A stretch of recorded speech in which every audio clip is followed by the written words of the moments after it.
Cambridge 19 Test 2, you will hear a number of different recordings.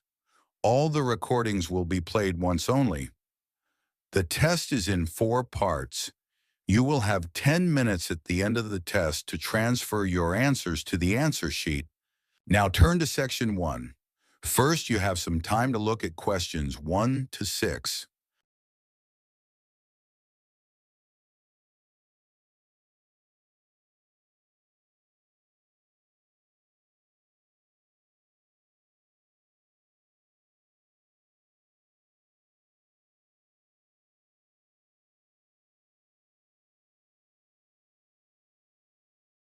Listen carefully and answer questions 1 to 6. Hi, Coleman. How are you? Good, thanks. I wanted to have a chat with you because our friend Josh told me that you've joined a guitar group and it sounds interesting. I'd really like to learn myself. Why don't you come along? I'm sure there's room for another person. Really? So, who runs the classes? He's called a coordinator. His name's Gary Matheson. Let me note that down. Gary. How do you spell his surname? It's Mathieson. Right, thanks. He's retired, actually, but he's a really nice guy, and he used to play in a lot of bands. Thanks. So how long have you been going? About a month now. And could you play anything before you started? I knew a few chords, but that's all. I'm sure everyone will be better than me. That's what I thought too. When I first spoke to Gary on the phone, he said it was a class for beginners, but I was still worried that everyone would be better than me. But we were all equally hopeless. Oh, that's reassuring. So where do you meet? Well, when I joined the group, they were meeting in Gary's home. But as the group got bigger, he decided to book a room at the college in town. I prefer going there. I know that place. I used to go to tap dancing classes there when I was at secondary school. I haven't been since, though, and I can't remember what road it's in. Is it Lock Street? It's just beyond there at the bottom of New Street near the city roundabout. Yes, of course. The guitar club is on the first floor in room T347. Right, and when do you meet? Is it at the weekend? We meet on Thursdays. It used to be 10:30 and that suited me well, but now we meet at 11. The class that's in there before us asked if they could have the room for another 30 minutes. Oh, I see. Well, I'd love to come, but I don't have a guitar. Well, you can always buy a second-hand one. There's a website called The Perfect Instrument that sells all kinds of guitars, violins, and so on. I'm sure you'll find something there.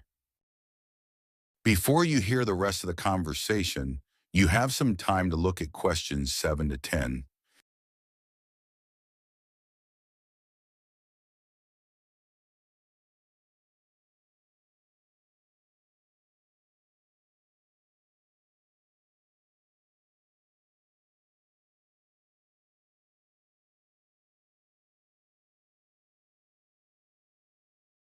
Now listen and answer questions 7 to 10.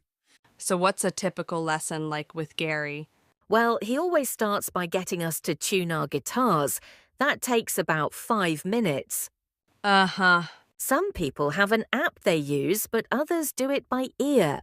Gary goes round and helps them, and while he's doing that, he tells us what he's going to do during the lesson.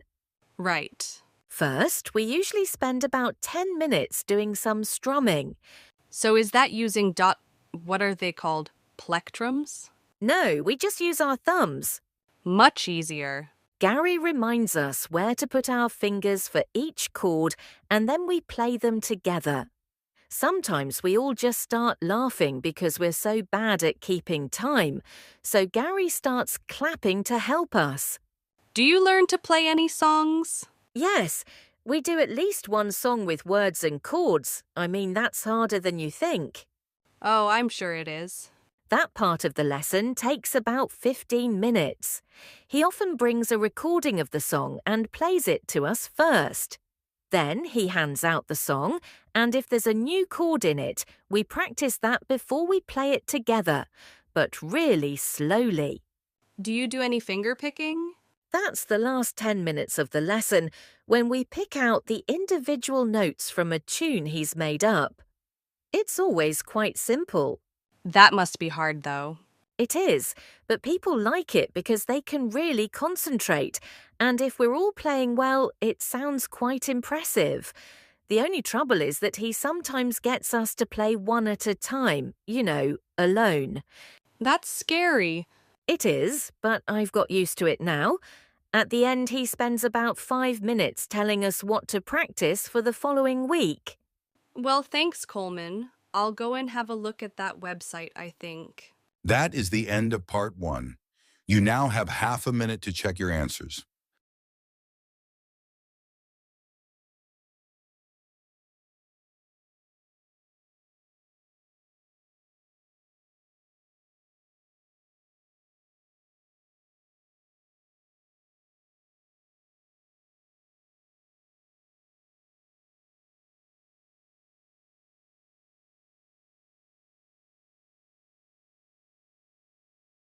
Take a moment to look at questions 11 to 16.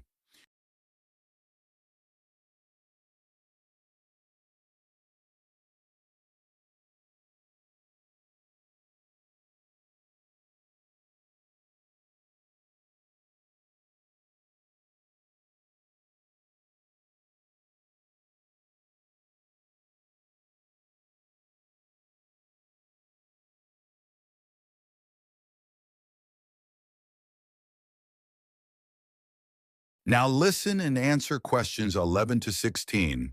I never really planned to be a lifeboat volunteer when I came to live in North Sea. I'd been working in London as a website designer, but although that was interesting, I didn't like city life. I'd been really keen on boats as a teenager, and I thought if I went to live by the sea, I might be able to pursue that interest a bit more in my free time. Then I found that the Lifeboat Institution was looking for volunteers, so I decided to apply. The Lifeboat Institution building here in North Sea's hard to miss. It's one of the largest in the country. It was built 15 years ago with funds provided by a generous member of the public who'd lived here all her life. As the Lifeboat Institution is a charity that relies on that kind of donation, rather than funding provided by the government, that kind of help is much needed. When I applied, I had to have a health assessment. The doctors were particularly interested in my vision. I used to be short-sighted, so I'd had to wear glasses. But I'd had laser eye surgery 2 years earlier, so that was okay. They gave me tests for color blindness, and they thought I might have a problem there, but it turned out I was okay. When the Coast Guard gets an alert, all the volunteers are contacted and rush to the lifeboat station. Our target's to get there in 5 minutes. Then we try to get the boat off the dock and out to sea in another 6 to 8 minutes. Our team's proud that we usually achieve that. The average time across the country's 8.5 minutes. As well as steering the lifeboat, as a helmsman, I have the ultimate responsibility for the lifeboat. I have to check that the equipment we use is in working order. We have special life jackets that can support up 4 people in the water. And it's ultimately my decision whether it's safe to launch the boat. But it's very rare not to launch, even in the worst weather. As well as going out on the lifeboat, my work involves other things too. A lot of people underestimate how windy conditions can change at sea, so I speak to youth groups and sailing clubs in the area about the sorts of problems that sailors and swimmers can have if the weather suddenly gets bad. We also have a lot of volunteers who organize activities to raise money for us, and we couldn't manage without them. Before you hear the rest of the conversation, you have some time to look at questions 17 to 20.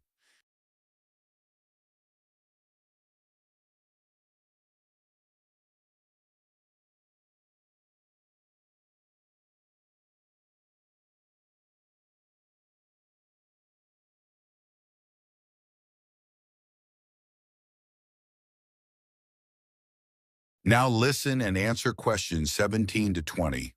The training we get is a continuous process, focusing on technical competence and safe handling techniques, and it's given me the confidence to deal with extreme situations without panicking. I was glad I'd done a first aid course before I started, as that's a big help with the casualty care activities we do. We've done a lot on how to deal with ropes and tie knots. That's an essential skill. After a year, I did a 1-week residential course, led by specialists. They had a wave tank, where they could create extreme weather conditions, so we could get experience at what to do if the boat turned over in a storm at night, for example. Since I started, I've had to deal with a range of emergency situations. But the work's hugely motivating. It's not just about saving lives. I've learned a lot about the technology involved. My background in IT's been useful here, and I can use my expertise to help other volunteers. They're a great group.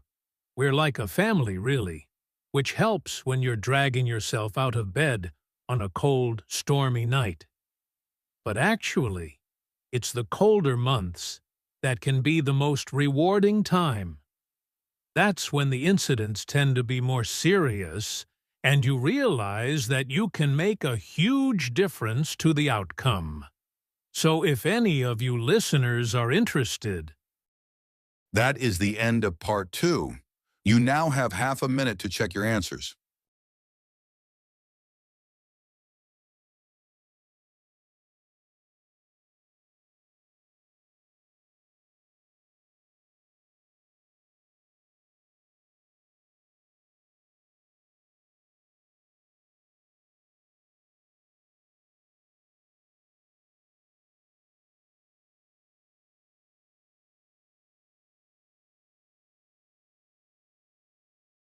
Now turn to part 3.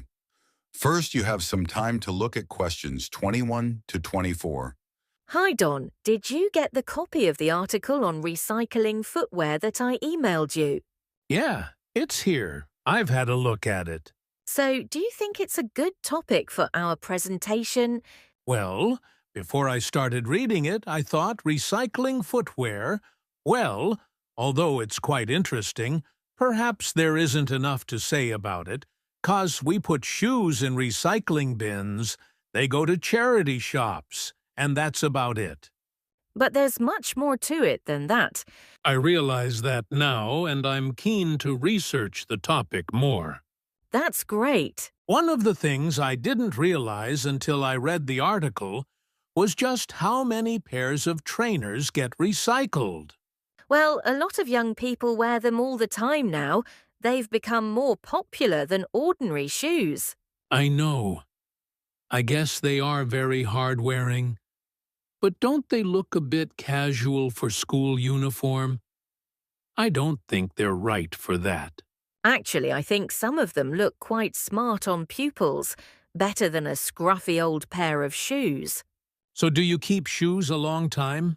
Yes, though I do tend to wear my old pairs for doing dirty jobs like cleaning my bike. I must admit, I've recycled some perfectly good shoes that haven't gone out of fashion and still fit, just because they don't look great on me anymore. That's awful, isn't it? I think it's common because there's so much choice. The article did say that recent sales of footwear have increased enormously. That didn't surprise me. But then it said that the amount of recycled footwear has fallen. It's 6% now compared to a previous level of 11%. That doesn't seem to make sense. That's because not everything goes through the recycling process. Some footwear just isn't good enough to resell for one reason or another and gets rejected.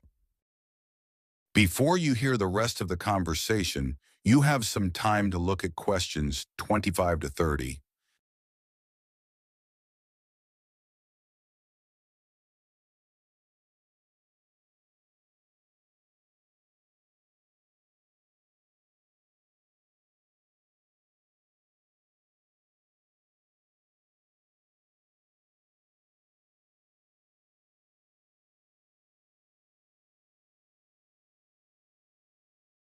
Now listen and answer questions 25 to 30. So let's find some examples in the article of footwear that was rejected for recycling. Okay. I think there are some in the interview with the recycling manager. Yeah, here it is. Hmm, let's start with the lady's high-heeled shoes. What did he say about those? He said they were probably expensive. The material was suede and they were beige in color. It looked like someone had only worn them once, but in a very wet field, so the heels were too stained with mud and grass to resell them. Okay, and the leather ankle boots. What was wrong with them? Apparently, the heels were worn. But that wasn't the problem. One of the shoes was a much lighter shade than the other one. It had obviously been left in the sun. I suppose even second-hand shoes should look the same. Sure. Then there were the red baby shoes. Oh yes, we're told to tie shoes together when we put them in a recycling bin. But people often don't bother. You'd think it would have been easy to find the other, but it wasn't. That was a shame because they were obviously new. The trainers were interesting. He said they looked like they'd been worn by a marathon runner. Yeah, weren't they split? Not exactly. One of the soles was so worn under the foot that you could put your finger through it. Well, we could certainly use some of those examples in our presentation to explain why 90% of shoes that people take to recycling centres or bins get thrown into landfill. What did you think about the project his team set up to avoid this by making new shoes out of the good parts of old shoes? It sounded like a good idea. They get so many shoes, they should be able to match parts. I wasn't surprised that it failed, though. I mean, who wants to buy second-hand shoes, really? Think of all the germs you could catch. Well, people didn't refuse them for that reason, did they? It was because the pairs of shoes weren't identical. They still managed to ship them overseas, though. That's another area we need to discuss. You know, I used to consider this topic just from my own perspective, by thinking about my own recycling behaviour without looking at the bigger picture. So much happens once shoes leave the recycling area. It's not as simple as you first think, and we can show that by taking a very different approach to it. Absolutely, so let's discuss. That is the end of part 3. You now have half a minute to check your answers.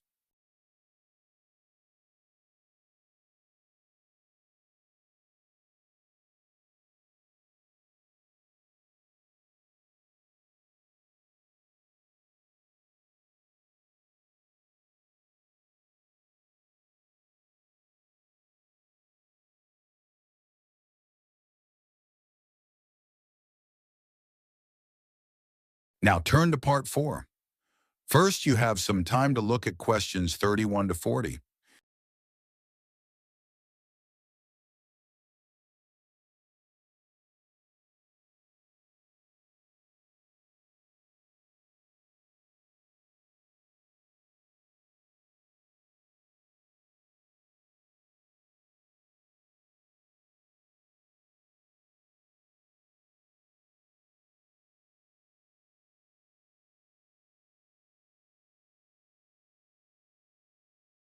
Now listen and answer questions 31 to 40. For my project on invertebrates, I chose to study tardigrades. These are microscopic, or to be more precise, near microscopic animals. There are well over 1,000 known species of these tiny animals, which belong to the phylum Tardigrada. Most tardigrades range in length from 0.05 to 1 millimeter, though the largest species can grow to be 1.2 millimeters in length. They are also sometimes called water bears. Water, because that's where they thrive best, and bear because of the way they move. Moss piglet is another name for tardigrades because of the way they look when viewed from the front. They were first discovered in Germany in 1773 by Johann Goes, who coined the name tardigrada. As I say, there are many different species of tardigrade, too many to describe here, but generally speaking, the different species share similar physical traits. They have a body which is short and also rounded, a bit like a barrel, and the body comprises 4 segments. Each segment has a pair of legs, at the end of which are between 4 and 8 sharp claws. I should also say that some species don't have any claws. What they have are discs, and these work by means of suction. They enable the tardigrade to cling to surfaces or to grip its prey. Within the body, there are no lungs or any organs for breathing at all. Instead, oxygen and also blood are transported in a fluid that fills the cavity of the body. As far as the tardigrade's head is concerned, the best way I can describe this is that it looks rather strange, a bit squashed even, though many of the websites I looked at described its appearance as cute, which isn't exactly very scientific. The tardigrade's mouth is a kind of tube that can open outwards to reveal teeth-like structures known as stylets. These are sharp enough to pierce plant or animal cells. So, where are tardigrades found? Well, they live in every part of the world in a variety of habitats, most commonly on the bed of a lake, or on many kinds of plants or in very wet environments. There's been some interesting research which has found that tardigrades are capable of surviving radiation and very high pressure, and they're also able to withstand temperatures as low as minus 200 degrees centigrade or highs of more than 148 degrees centigrade, which is incredibly hot. It has been said that tardigrades could survive long after human beings have been wiped out, even in the event of an asteroid hitting the Earth. If conditions become too extreme and tardigrades are at risk of drying out, they enter a state called cryptobiosis. They form a little ball called a tun, that's TUN, by retracting their head and legs, and their metabolism drops to less than 1% of normal levels. They can stay in this state for decades, and if reintroduced to water, when they will come back to life in a matter of a few hours. While in this state of cryptobiosis, tardigrades produce a protein that protects their DNA. In 2016, scientists revived 2 tardigrades that had been tons for more than 30 years. There was a report that in 1948, a 120-year-old tun was revived, but this experiment has never been repeated. There are currently several tests taking place in space to determine how long tardigrades might be able to survive there. I believe the record so far is 10 days. So, moving on. In terms of their diet, tardigrades consume liquids in order to survive. Although they have teeth, they don't use these for chewing. They suck the juices from moss or extract fluid from seaweed, but some species prey on other tardigrades from other species or within their own. I suppose this isn't surprising, given that tardigrades are mainly comprised of liquid and are coated with a type of gel. finally, I'd like to mention the conservation status of tardigrades. It is estimated that they have been in existence for approximately 500,000,000 years, and in that time, they have survived 5 mass extinctions. So it will probably come as no surprise to you that tardigrades have not been evaluated by the International Union for Conservation of Nature and are not on any endangered list. Some researchers have described them as thriving. Does anyone have any questions they'd like to ask? That is the end of part 4. You now have 10 minutes to transfer your answers to the answer sheet.